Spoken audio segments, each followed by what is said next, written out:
Hello everyone, and welcome back to Spooky Hut. I know many of you listen to these videos to help you fall asleep, so before you doze off, it would be great if you could leave a comment letting me know where you're listening from around the world. If you're enjoying the episodes, don't forget to hit like and subscribe. Now let's get cozy, relax, and get started. There are some places that should never be visited. Places where the air is too still, where the shadows are too long, and where the silence feels wrong. The Paris catacombs is one of those places. I had heard all the urban legends, of course. The missing tourists, the unexplained disappearances, the strange sounds that echoed through the tunnels long after the living had left. But I never really believed in any of that. That is, until the night I ventured down there myself and learned that some places are haunted not by ghosts, but by something much worse. It started like a dare. I had always been the kind of guy who liked pushing boundaries. I was never satisfied with the ordinary or mundane. My name is Daniel, and I'm a journalist, or at least I was before I left that part of my life behind, forever haunted by what I saw. It was 2019. Late autumn. I had traveled to Paris to write a piece about the city's hidden history. Less about the Eiffel Tower or the Louvre. More about the dark, forgotten underbelly that tourists rarely see. Naturally, the catacombs were on the list. For those who don't know, they're an underground ossuary that stretches for miles beneath the city, housing the remains of over 6 million people. Centuries of bones stacked in neat, macabre piles, lit only by flickering damp lanterns in the official parts. But I wasn't interested in the parts open to the public. No, I wanted to explore the real catacombs, the forbidden zones where even the bravest souls tread lightly. Through a contact I'd made online, I was introduced to a group of cataphiles, people who made it their hobby to explore the endless maze of tunnels below Paris.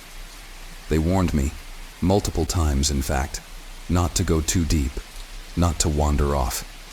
It was dangerous, they said. Easy to get lost, easy to disappear. Of course I didn't listen. We met just outside a secluded entrance hidden in the Montparnasse district. The leader of the group, a wiry guy named Antoine, handed me a flashlight and a backpack with some essentials, rope, water, and, most importantly, a map. "Stick with us and don't lose the map," Antoine said sternly. "If you do, there's no coming back."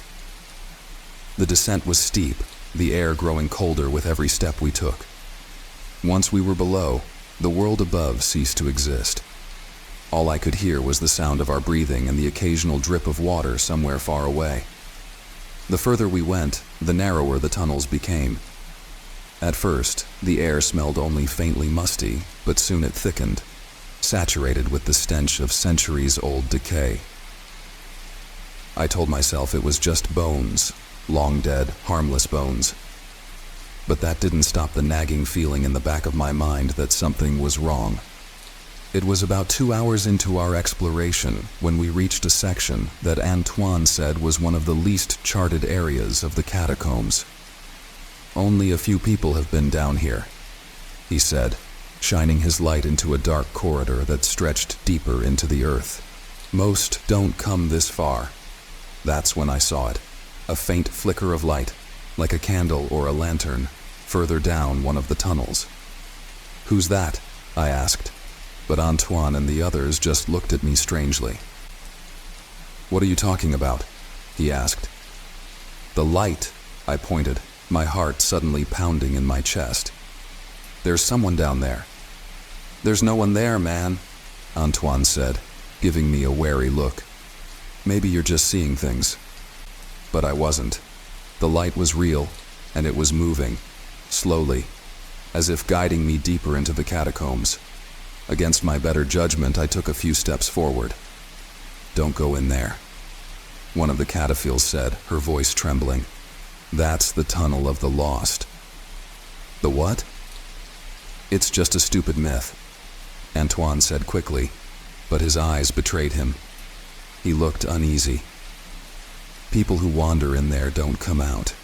That should have been enough to turn me back, but it wasn't. The light was growing brighter now, and something about it called to me, compelled me to follow it. Ignoring their protests, I stepped into the tunnel. The walls were closer now, pressing in on me like a coffin. The air had gone cold, unnaturally so, and the light ahead flickered, bobbing like it was being carried by someone just out of sight. I hurried forward, my footsteps echoing in the narrow space. That's when the whispers began. At first, they were so faint I thought it was the wind moving through the tunnels. But soon they grew louder, more insistent. Dozens of voices speaking all at once, in a language I didn't understand. I stopped in my tracks, shining my flashlight ahead. There was nothing. Just more bones, more darkness. Then the light went out. No flicker, no slow dimming. Just sudden, absolute darkness. I froze, panic rising in my chest. I fumbled with my flashlight, but it wouldn't turn on. The whispers grew louder now, like they were all around me, circling me in the pitch black. And then I felt it. A hand, cold and bony, grazing my arm. I spun around, but I couldn't see anything. My breath was coming in short gasps now, and I was about to run when I heard a voice, clear and distinct, whisper in my ear. "Turn back, or you will never leave." I bolted. I don't remember how long I ran, only that I eventually burst out of the tunnel and back into the main passageway where the others were waiting. They looked at me like I'd seen a ghost, which, to be honest, I probably had. "I told you," Antoine said, his face pale. "We need to get out of here now." But as we turned to leave, the ground beneath us rumbled. A low, deep vibration that shook the very walls of the catacombs.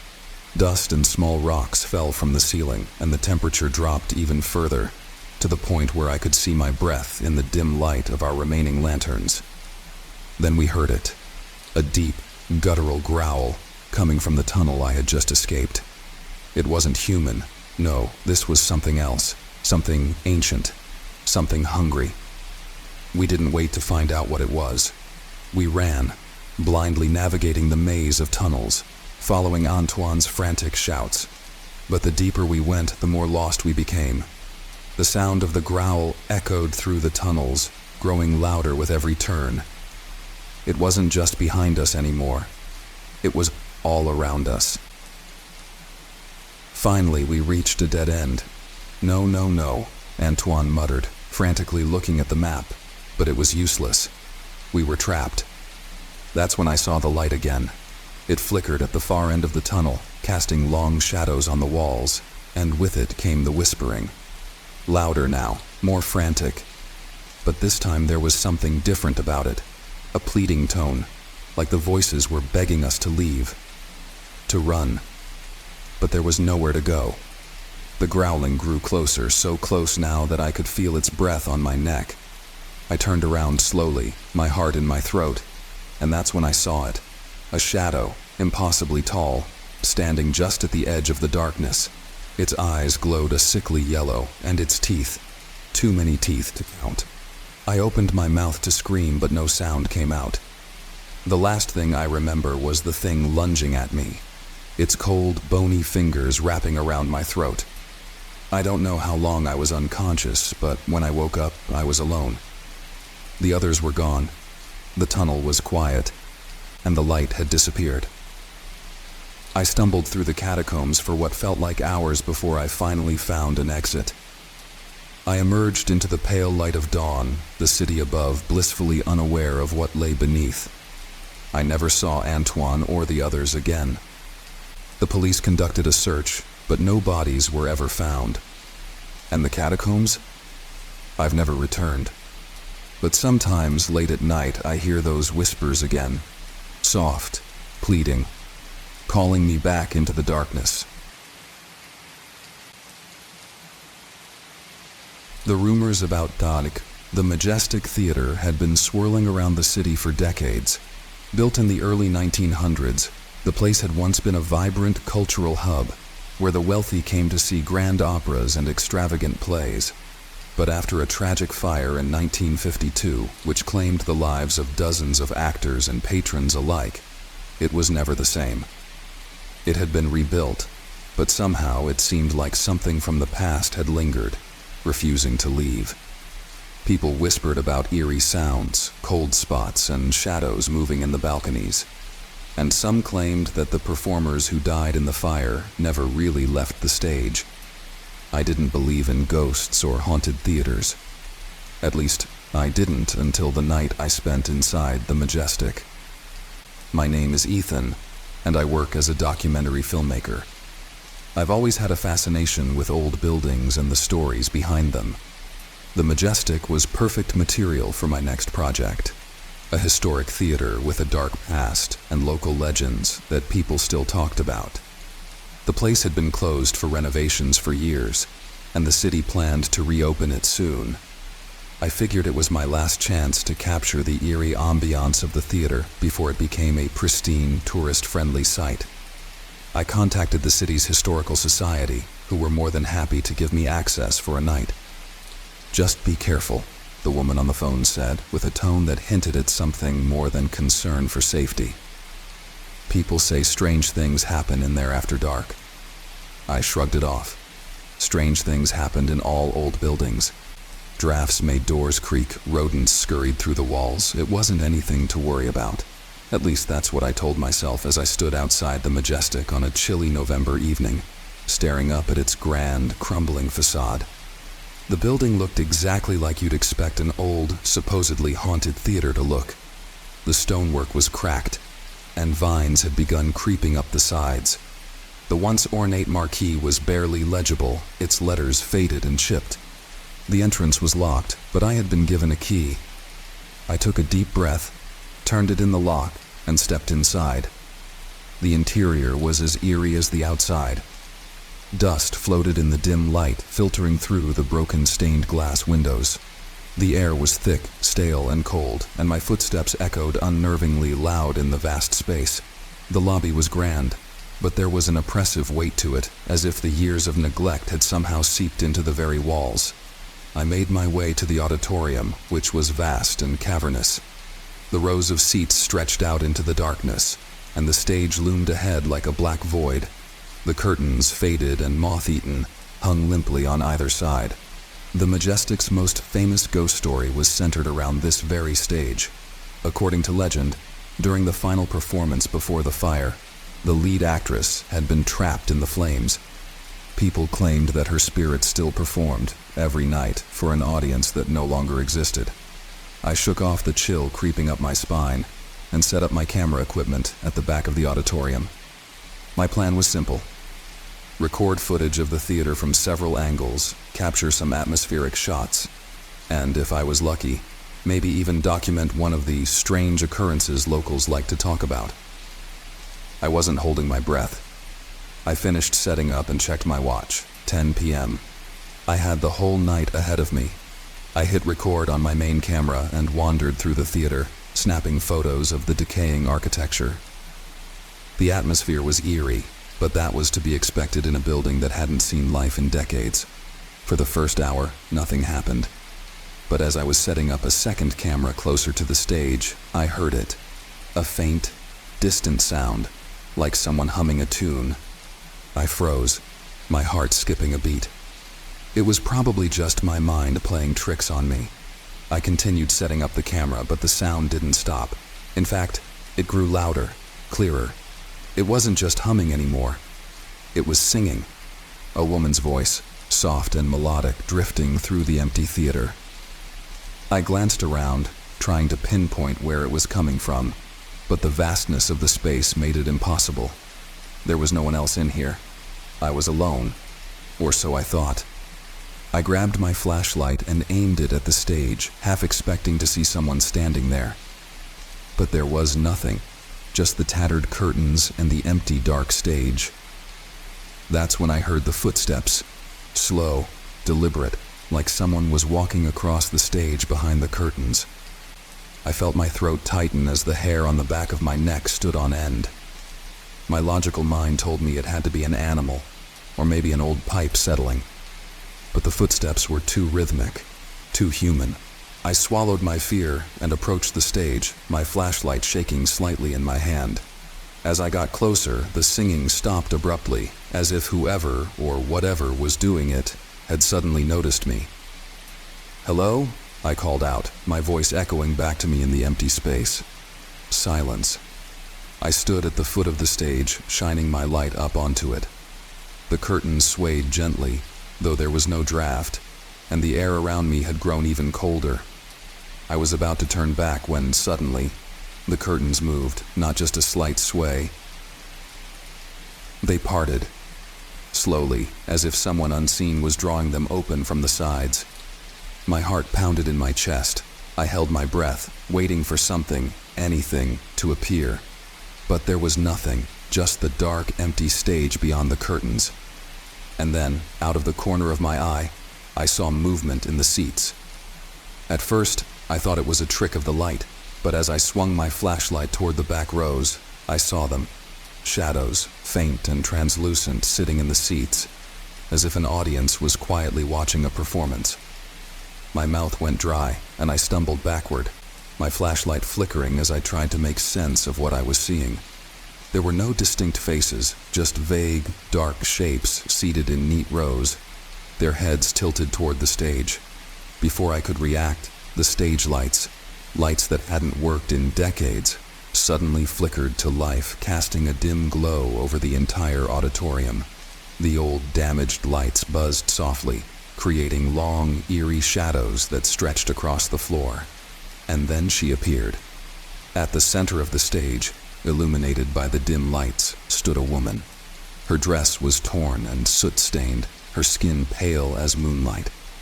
Her hair hung in tangled waves around her face, but her eyes were wide and lifeless, staring straight ahead as if she was still performing. She opened her mouth and began to sing, the same haunting melody I had heard before. But this time, the sound filled the entire theater, echoing off the walls and filling me with an overwhelming sense of dread. I wanted to run, but my legs felt like they were glued to the floor. The shadows in the audience were no longer still. They began to move, shifting in their seats as if they were watching the performance with rapt attention. I felt cold fingers graze the back of my neck, and I spun around, only to find nothing there. But the sensation lingered, and I realized with horror that I was no longer alone. The performers were here, the ones who had died in the fire. I stumbled backward, my flashlight flickering wildly as the shadows in the audience grew darker, more defined. The woman on the stage continued to sing, her voice rising in a chilling crescendo. And then, one by one, the shadows stood up from their seats. They moved slowly, deliberately, their footsteps echoing through the theater as they made their way toward the stage. Toward me. My heart raced as I fumbled for the exit, but the theater had become a maze. Every door I tried was locked, every corridor seemed to lead me deeper into the building. The cold presence followed me, the whispers of the dead performers growing louder in my ears. I stumbled down a narrow hallway, the walls closing in on me. My flashlight finally gave out, plunging me into darkness. I could hear the soft shuffle of footsteps behind me, growing closer, their breaths cold on my neck. In a blind panic, I threw myself through a door and found myself back in the auditorium. But this time, the theater was full, packed, with shadowy figures, their eyes fixed on the stage. And standing in the center of the stage was the woman, her lifeless eyes meeting mine as she extended a hand. "Join us," she whispered, her voice echoing through the theater. I don't remember how I got out. I must have blacked out because the next thing I knew, I was lying in the alley outside the Majestic, gasping for air. My equipment was gone, my clothes torn and dirty. I don't know how long I lay there, trembling, before I finally found the strength to stand. I never went back to that theater, and I never finished the documentary. But sometimes, late at night, I can still hear her singing. And when I close my eyes, I see those shadows, still sitting in the audience, still waiting for the performance to end. But it never does, because in the Majestic Theater, the performers, never leave. I never should have gone into that swamp. People warned me over and over, but I was stubborn. I'd heard the stories about it, about the strange things that happened to anyone foolish enough to venture deep inside. They said it was cursed, that people had gone missing over the years, leaving only whispers of what happened to them. Of course, I didn't believe in curses or legends. I was a scientist, a man of reason, and I thought I could explain away the strange tales that surrounded the place. But now, sitting here in the darkness, with only the rustle of the wind and the soft gurgle of the water to keep me company, I realize how wrong I was. It started a few days ago when I decided to come down to the small town of Huxley, Louisiana, to research the local ecosystem. I was working on a study of wetlands, and the swamp just outside of town was one of the least explored areas in the state. I rented a small cabin at the edge of the swamp, barely accessible by a narrow, muddy trail that looked more like a forgotten deer path than a road. The locals had given me curious looks as I drove through town, but it wasn't until I reached the cabin that I realized something was off. The air was thick with humidity, and the smell of decay hung heavy. The swamp itself was massive, stretching for miles in every direction, its murky waters hidden beneath a layer of green algae. The trees, twisted and gnarled, seemed to loom over me, their branches like skeletal arms reaching out. But what really unsettled me was the silence. No birds, no insects, just an eerie, oppressive quiet that seemed unnatural for a place so full of life.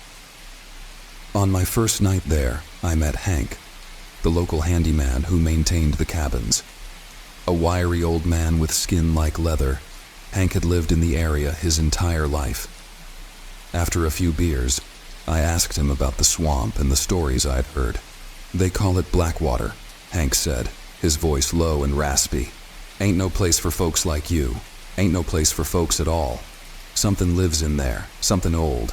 Comes out at night when the fog rolls in, feeds." I laughed it off at the time.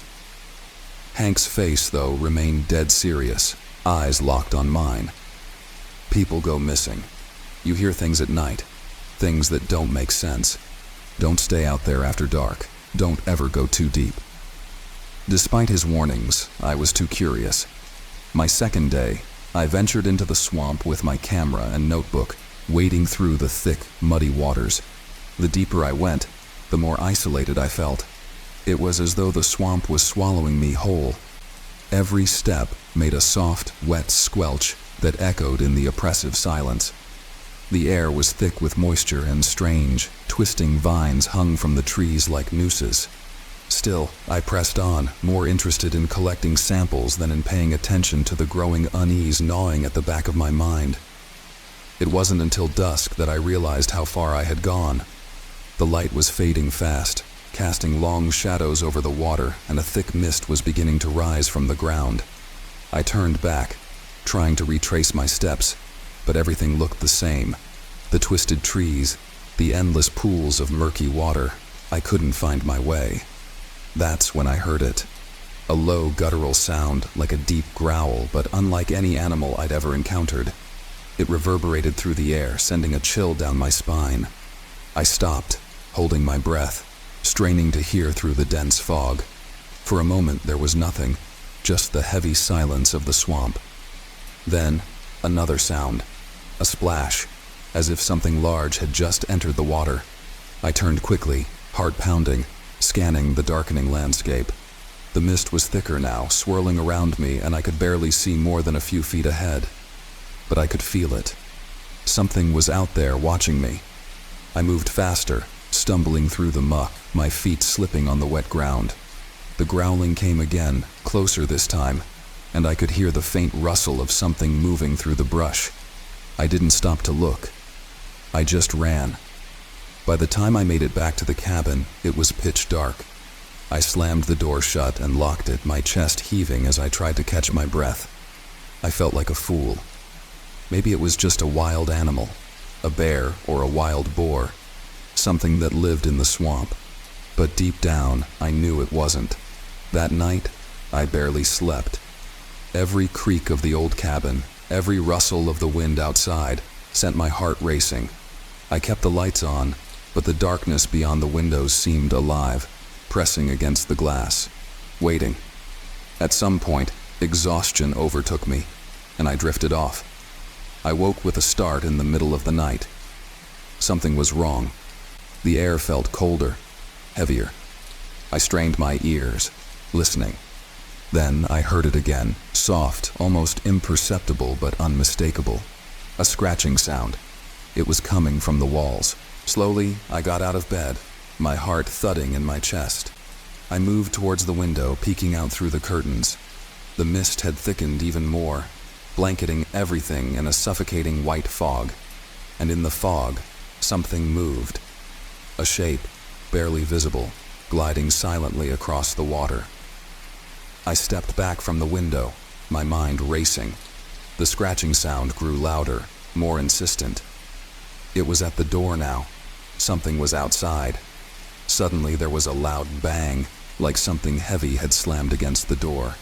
I jumped, my blood running cold. The doorknob rattled violently, and I could hear the low growl again, deeper this time, almost a snarl. I backed away slowly, my eyes fixed on the door as it shook under the weight of whatever was outside. And then, just as suddenly as it started, it stopped. The silence returned, thick and heavy, like a blanket over the cabin. I waited, my heart still racing, but the door didn't move again. The growling faded into the distance, and eventually, all I could hear was the soft rustle of the wind. I didn't sleep the rest of the night. I sat in the corner of the room, gripping the handle of the fireplace poker, waiting for the thing to come back. But it never did. By morning, the mist had lifted, and everything seemed normal again. The swamp was quiet, the sun shining weakly through the trees, but I couldn't shake the feeling that something had been out there, watching me, hunting me. I packed my things and left that day, not even bothering to tell Hank or anyone else in town. I didn't need any more warnings. I knew I had pushed my luck, and I wasn't about to stick around to see what the creature would do if it found me again. Even now, as I sit in the safety of my home, far from that cursed swamp, I can't get it out of my mind. The way the fog seemed to pulse with life, the growl that echoed through the darkness. And sometimes, in the dead of night, when everything is still and the world is quiet, I think I can hear it again. The sound of something wet and heavy moving just outside my window.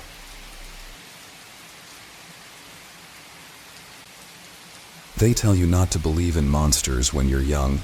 The adults always say it's all in your head, that the boogeyman isn't real, that it's just your imagination running wild. I used to believe that. I used to think that monsters were just stories parents told their kids to keep them in line. I was wrong, horribly, irreversibly wrong. My name is Tyler Hughes, and I'm 32 years old. I live in a quiet suburb outside of Chicago, the kind of place where nothing ever really happens, where people still leave their doors unlocked, and kids ride their bikes late into the evening without a care in the world. It's safe. Or at least, it used to be. The first time I encountered the boogeyman, I was 8 years old. It was the kind of memory that gets buried deep, the kind you convince yourself was just a nightmare. But now, looking back, I know it wasn't. I was in my childhood bedroom, tucked into bed, the soft glow of my nightlight casting strange shadows on the walls.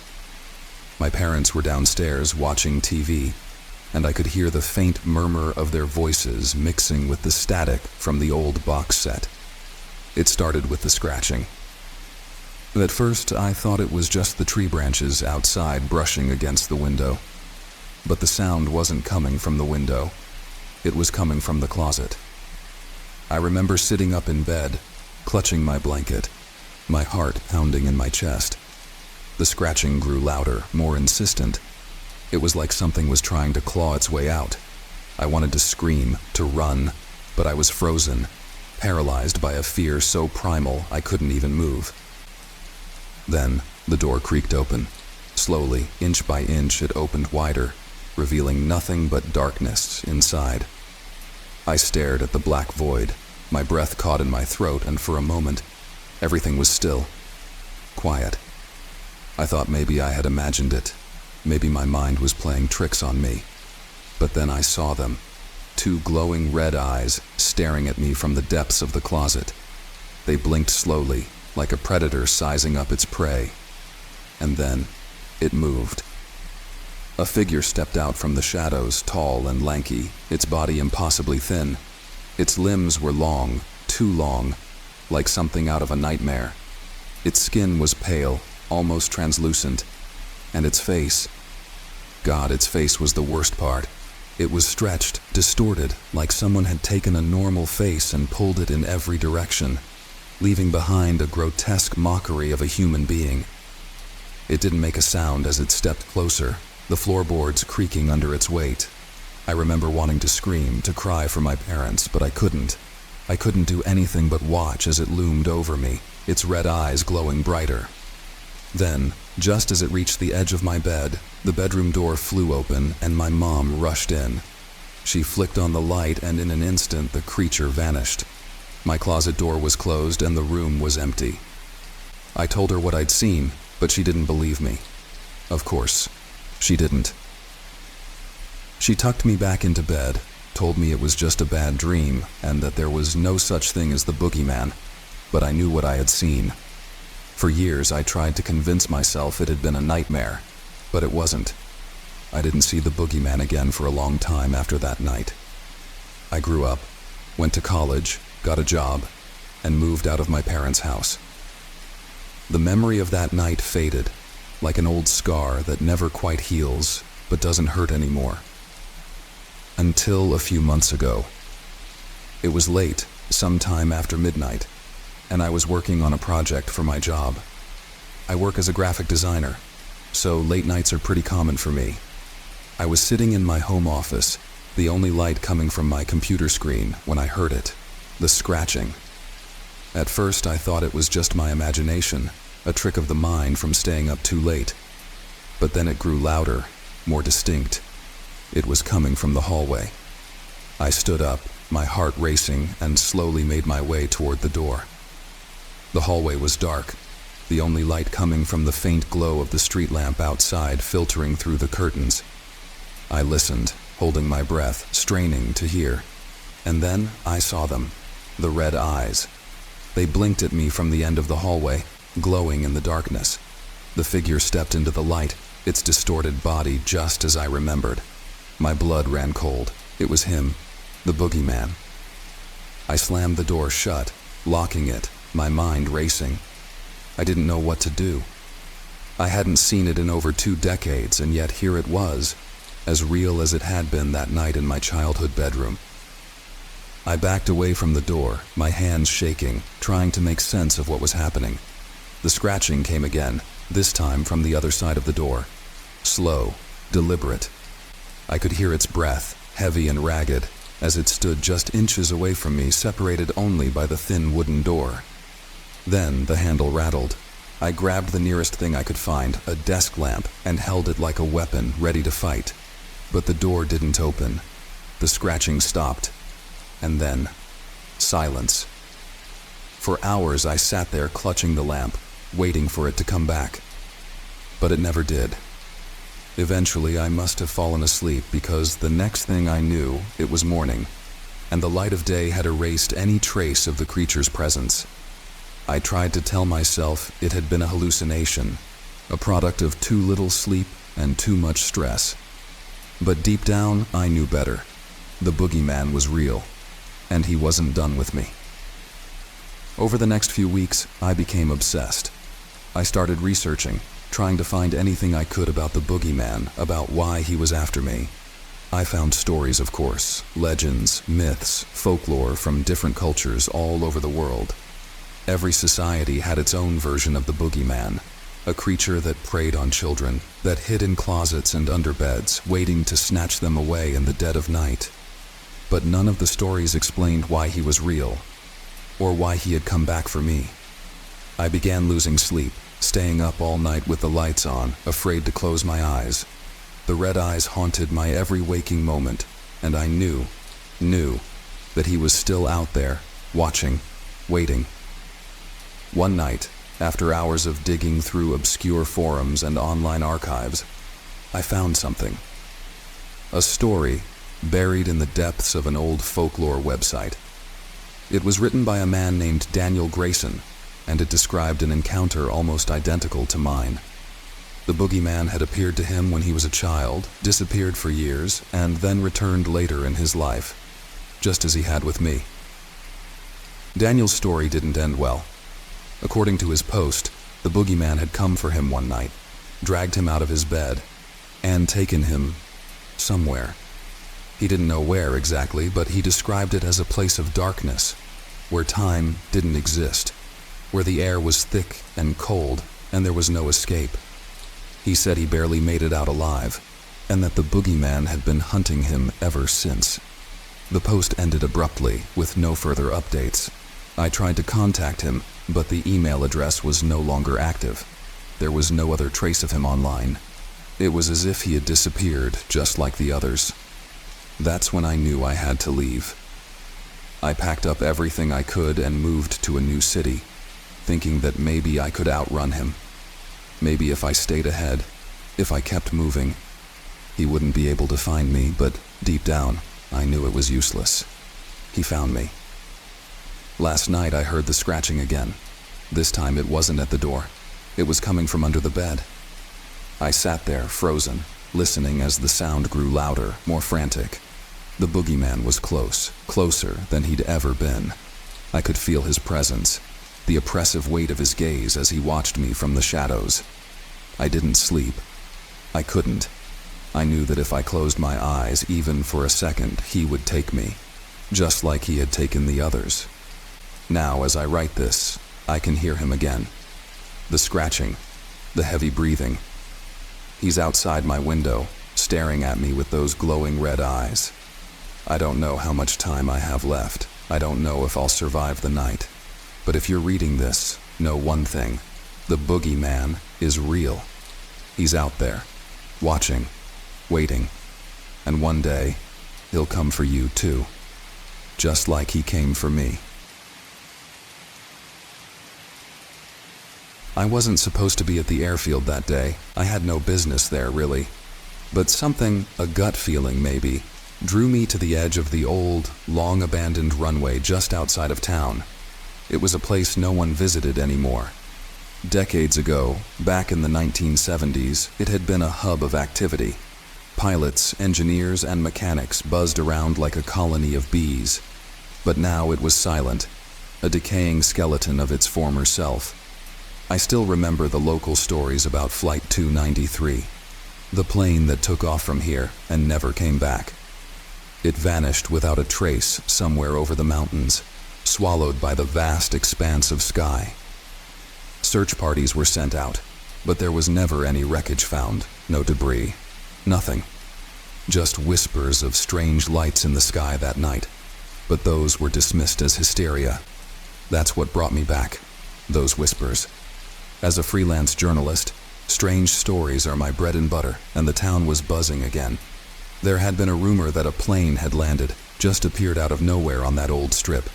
People said it looked ancient, covered in grime and completely rusted, like it had been sitting at the bottom of the ocean for years. I didn't believe it, of course. It sounded ridiculous. Planes don't just come back after 40 years. But curiosity has a way of eating at you, doesn't it? And so there I was, standing at the edge of that runway, watching as the last bit of daylight bled into dusk. I wasn't prepared for what I saw next. The mist rolled in first, thick and clinging, creeping across the cracked tarmac like a living thing. I'd seen fog before, but nothing like this. It seemed to pulse, like it was breathing. My heart pounded in my chest as the sound hit me. The low, distant hum of an engine. It grew louder, and then, through the fog, a shadow emerged.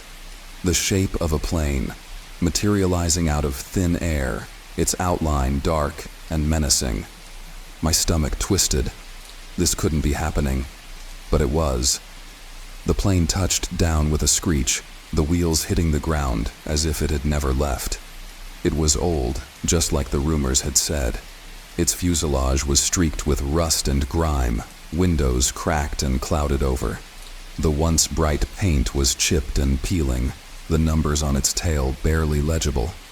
Flight 293. I froze. My mind couldn't process it.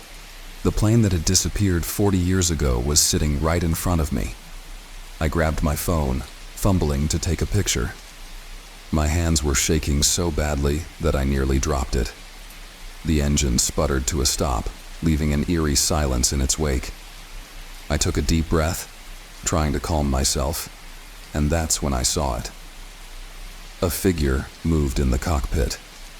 I blinked, certain that my eyes were playing tricks on me, but no, it was real. Someone was inside. "Hello?" My voice cracked as I shouted, but I didn't dare move closer. The door of the plane creaked open slowly, and a figure stepped out, stumbling onto the runway. It was a man. His clothes were tattered, his hair wild, and his face, his face was pale, gaunt, like he hadn't seen sunlight in years. He looked around, confused, disoriented, as if he had no idea where he was. His eyes locked onto mine, and in that moment, I saw something in them. Fear. Pure, unfiltered terror. "Help me," he croaked, his voice barely a whisper. I should have run. Every instinct in my body screamed at me to get the hell out of there, but I couldn't. I was rooted to the spot, watching as the man staggered toward me. He collapsed a few feet away, gasping for air. "What happened?" I asked, my voice trembling. He looked up at me, his eyes wide and haunted. "We never landed," he whispered. "We never came down." I frowned, not understanding. "But you're here now. You landed." He shook his head violently. We were stuck. In the clouds. For years, I think. I don't know. Time. It didn't move. We just kept flying. It was endless. There was no ground, no sky, just white. I swallowed hard. This couldn't be real. People don't just disappear into the clouds for decades. "Who else is on board?" I asked, glancing at the plane. His face twisted in horror. "They're still up there." My blood ran cold. "What do you mean?" "They didn't come back. They didn't make it," he stammered. "I don't know how I got out. One by one they disappeared. I could hear them screaming in the night, but I couldn't find them. It was like the plane swallowed them whole." A shiver crawled down my spine. This was impossible. But the way he spoke, the raw panic in his voice, told me he believed every word. Suddenly the wind picked up, howling through the trees that lined the runway. The fog thickened, swirling around us, and for a moment, I thought I heard something. A whisper, a voice carried on the wind. "Don't leave." I whipped my head around, but there was no one there. Just the plane, sitting in the mist like a decaying corpse. The man grabbed my arm, his grip surprisingly strong. "You have to destroy it," he said, his eyes wild. "Burn it, before they come back." Before I could respond, the fog seemed to thicken again, enveloping the plane completely. The temperature dropped, and I felt the cold seeping into my bones. My breath came out in white puffs, and the air grew heavy, oppressive. Then from the plane, I heard it, a faint, distant cry, a woman's voice calling for help. "Did you hear that?" I whispered, but the man was gone. He had vanished, just like the others he'd spoken of. My heart raced as I backed away, my mind spinning. This wasn't just a missing plane. There was something wrong with it, something far beyond any logical explanation. And whatever it wasn't finished. The ground beneath me trembled, and I watched in horror as the plane started to shake. The rusted metal groaned, and the cracked windows shattered as the fog swirled faster, darker. It felt like the earth was pulling it back, trying to reclaim it. And then, just as quickly as it had appeared, the plane began to fade. Slowly, its outline grew faint, dissolving into the mist, until there was nothing left but the empty runway. I stood there, in the cold silence, my mind struggling to make sense of what had just happened. The wind died down, and the fog began to lift, revealing nothing but the cracked tarmac and the distant hum of the town beyond. Flight 293 had disappeared again, and this time I knew it wasn't coming back. But as I walked away, I couldn't shake the feeling that something, or someone, was watching me. And in the distance, carried on the wind, I heard the faintest whisper, "Don't forget." I haven't forgotten. Not a single detail. But the worst part? I don't think it's over.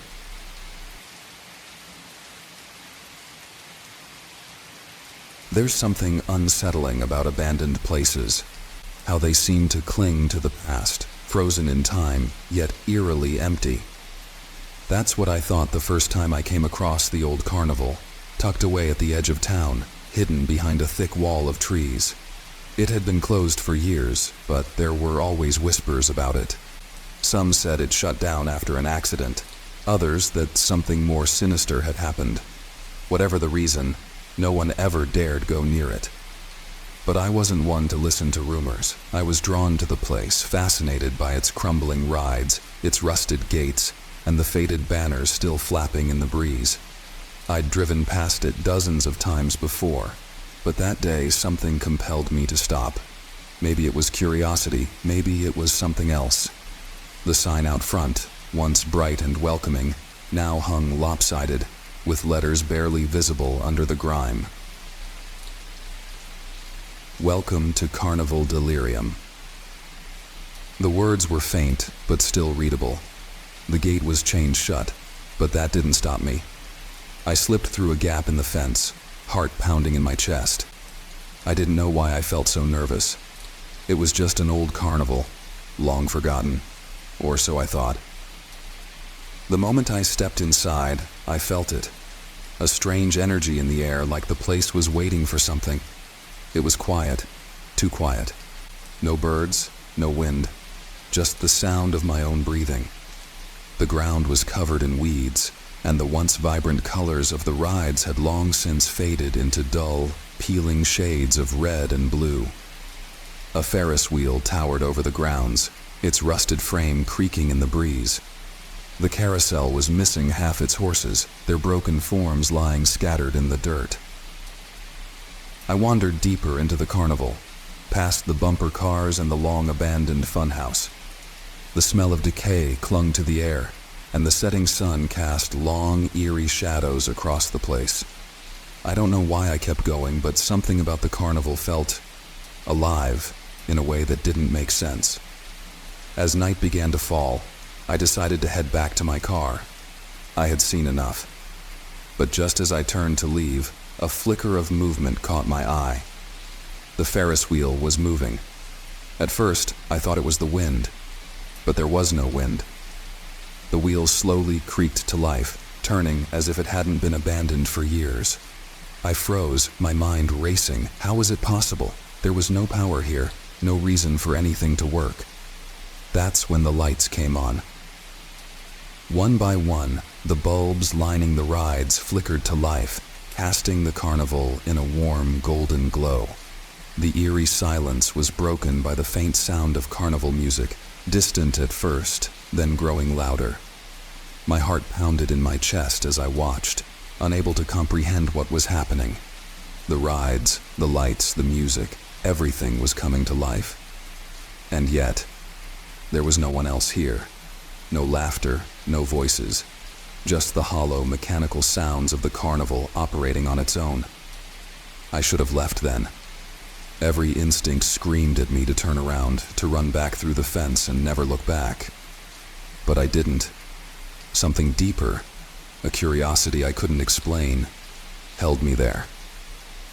I took a few steps forward, drawn toward the carousel, which was now spinning slowly, its chipped horses bobbing up and down as if waiting for riders. The music grew louder, more distorted, as I approached the center of the carnival. I could hear it clearly now, an old-timey tune that felt both familiar and wrong, like a warped memory from childhood. My stomach twisted, and the hair on the back of my neck stood up. Suddenly, I heard a voice. Step right up, step right up. The carnival's open for one night only." I whipped around, searching for the source of the voice, but there was no one. The air around me felt thick, almost suffocating, and the temperature seemed to drop. I backed away slowly, my eyes scanning the carnival for any sign of life. But all I saw were the empty rides, the empty stalls, and the flickering lights. Then, out of the corner of my eye, I saw movement. A shadow flitted past one of the game booths. I blinked, unsure if my eyes were playing tricks on me. But there it was again, a dark figure darting between the rides, just out of reach of the lights. I wasn't alone. My heart pounded in my chest as I took a step back, trying to keep my breathing steady. The shadow moved again, faster this time, weaving in and out of the carnival's forgotten structures. I could hear footsteps now, light and quick, as if something, or someone, was circling me. Panic set in, and I turned to leave, but the way out seemed farther than I remembered. The path that had led me in was now lost in the maze of rides and booths, and the shadows seemed to close in around me. The music, once distant, now blared through the speakers, louder and more distorted than ever. It felt like the carnival was alive, like it was watching me. I started to run. The lights flickered wildly as I sprinted through the carnival, dodging rusted stalls and broken rides. The shadow followed, its movements growing more erratic, more aggressive. I could feel it getting closer, its presence pressing against my skin like a cold hand. I didn't know where I was going. Every path led me deeper into the carnival, twisting and turning until I was hopelessly lost. The laughter started then, soft at first, but growing louder. Children's laughter. It echoed through the empty grounds, bouncing off the decaying rides and filling the air with a sense of dread. I stumbled, falling to the ground near the funhouse. The door was wide open, its once colorful entrance now faded and cracked. I scrambled to my feet, and without thinking, I ran inside, hoping to find some kind of shelter, some escape from whatever was chasing me. The funhouse was worse than I could have imagined. The mirrors, once shiny and reflective, were cracked and smeared with grime. My distorted reflection stared back at me from every angle, twisted and warped beyond recognition. The floorboards creaked under my weight as I stumbled through the maze of mirrors, the sound of laughter and carnival music echoing all around me. Then, I saw them. Figures. Dozens of them, standing just beyond the mirrors, their faces hidden in shadow. They were watching me, their heads slowly turning to follow my movements. My breath caught in my throat as I realized these weren't reflections. They were real. They were waiting. I turned to run, but the exit was gone. The mirrors seemed to shift and warp, closing in around me. The figures grew closer, their faces still obscured, but I could feel their eyes on me. The air grew colder, and the laughter, the sick, distorted laughter, grew louder. I was trapped. Suddenly the music stopped. The laughter died. The carnival was silent once more, and the figures vanished as quickly as they had appeared. I stood there, shaking, unsure of what had just happened. But the funhouse door was open now, and I wasn't going to waste any time. I bolted out of there, running faster than I ever had in my life. The carnival lights flickered wildly behind me, and the music began again, soft and haunting. As I reached the edge of the carnival grounds, I heard that voice once more, faint but unmistakable. "Come back anytime. We're always open after dark." I didn't stop until I reached my car.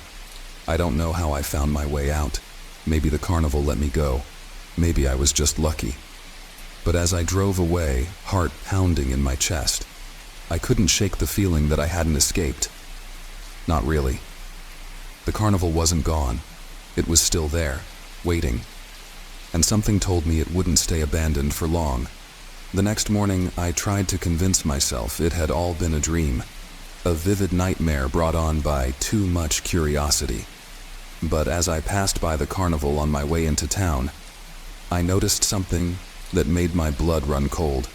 The gate, the one that had been chained shut for years, was wide open, and hanging from the rusty, lopsided sign was a brand new banner, its colors bright and bold against the decay. Welcome to Carnival Delirium, open for one night only. And in that moment, I realized something terrifying. The carnival wasn't abandoned. It never had been. You ever get that feeling that something is just off? Not a gut feeling exactly, but a strange, gnawing sense that the place you're standing in doesn't want you there. I didn't believe in haunted places. Not really. Ghosts, sure, maybe. Everyone loves a good ghost story. But a haunted place? Come on. That was until I took a job as a night security guard at Fairwinds Amusement Park. The park closed down 10 years ago. Rumors swirled about why it shut down so abruptly. Accidents, people disappearing, even whispers of a cursed ride. But no one had proof. The only thing I knew for sure was that the place was frozen in time, like a forgotten relic of childhood nightmares. And now, it was my job to make sure no one vandalized it. Easy money, I thought. No real dangers, just a bunch of broken down rides and empty stalls. How wrong I was. The first night wasn't bad. It was eerie, sure. The towering, decayed Ferris wheel cast long shadows over the park, and the once vibrant roller coaster tracks twisted in the distance like rusted skeletons. Everything was quiet, except for the occasional creak of old metal groaning under the weight of its age. But it was just that, old stuff making noise. I could handle it. I was sitting in the security booth, sipping lukewarm coffee, when I noticed something strange on the monitor. The cameras were set up to cover the main attractions, roller coasters, the haunted house, and the carousel. And there, on the feed from the carousel, the horses were moving. Not spinning, not like the ride was suddenly turned on, just the horses, rocking slowly, like someone was pushing them. I rubbed my eyes and squinted at the screen. Was the wind blowing? The horses were carved from wood and painted in faded pastel colors, chipped and peeling. They were old and heavy, not the kind of thing that would sway in the breeze. But there they were, rocking back and forth, their glass eyes glinting in the dim moonlight. A chill crept down my spine, but I told myself it was nothing. Maybe an animal got in and bumped them. I grabbed my flashlight and headed toward the carousel, the beam of light cutting through the thick fog that seemed to have settled over the park. The air was colder near the carousel, unnaturally cold for an early summer night. The silence was suffocating, as if the very atmosphere was holding its breath. When I got there, the horses were still. Not a single one moved. I stepped closer, shining my light on the worn saddle of the nearest one, its once glorious red mane now streaked with grime. My heart pounded in my chest. The feeling that I was being watched crawled over me like a swarm of ants. I spun around, but there was no one, just the shadows of the park, stretching out into the darkness. Get a grip, I muttered to myself and turned back to the booth. But as soon as I closed the door behind me, the carousel began spinning. Slowly at first, like someone had given it a gentle nudge, then faster. The lights flickered to life, casting eerie, multicolored beams across the empty park. I stared in disbelief. The ride had no power. The whole park was disconnected from the grid. But there it was, moving, twirling, spinning, creaking like some grotesque mockery of a children's dream. And then, faintly, I heard it. Laughter. Not the laughter of children. No, this was deeper, more guttural, as if something far older and far more sinister was finding amusement in my fear. I should have quit right then, walked out, left the park, and never looked back. But curiosity got the better of me. After all, what's the worst that could happen? So, I stayed. The second night, I made a round through the park, flashlight in hand, nerves wound tight as guitar strings. It was quieter than the first night.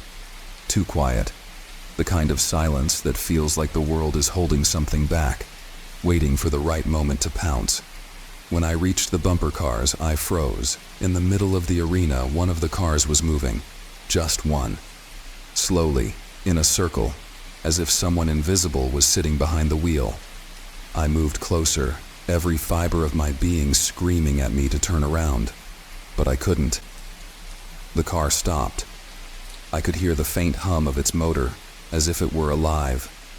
My breath hitched in my throat as I leaned in closer, peering into the dim interior. And that's when I saw it. A face. It was just a reflection, right? A trick of the light? But there it was, staring back at me from the car's rearview mirror. Pale, hollow eyes, skin pulled tight over a gaunt face, and a grin that stretched far too wide. I stumbled back, the flashlight slipping from my hand and clattering onto the ground. The car lurched forward, its engine roaring to life as if it were chasing me. I bolted, running faster than I ever thought possible, my legs burning as I sprinted back to the booth. By the third night, I was on edge. Sleep had been a stranger, my mind plagued with nightmares of faceless figures lurking behind carnival rides. But I couldn't shake the feeling that I needed to go back. That something in the park wasn't finished with me. The fog was thicker than usual, clinging to the ground like ghostly fingers. The rides stood like silent sentinels, watching, waiting.